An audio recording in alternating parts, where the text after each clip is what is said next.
Kolkata cinema ইন্ডাস্ট্রির জনপ্রিয় দুই নাম দেব ও শুভশ্রী গাঙ্গুলি। একটি সময় একসঙ্গে অসংখ্য সিনেমায় জুটি বেঁধে অভিনয় করেছেন তারা। তবে প্রায় 9 বছর হলো জুটি বেঁধে রূপালী পর্দায় উপস্থিত নেই তাদের।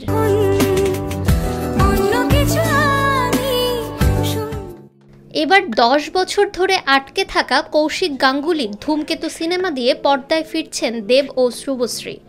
এই সুখবরটি নির্মাতা নিজেই জানিয়েছেন তার সামাজিক যোগাযোগ মাধ্যমে।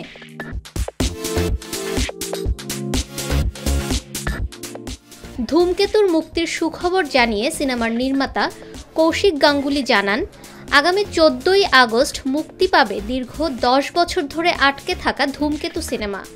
এই সিনেমার মাধ্যমে দেব ও শুভশ্রী ভক্তদের অপেক্ষার অবসান হতে যাচ্ছে।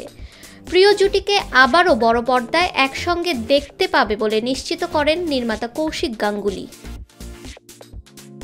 ফাহমিদা বিনতে আনোয়ার, নিরপেক্ষ নিউজ ডেস্ক।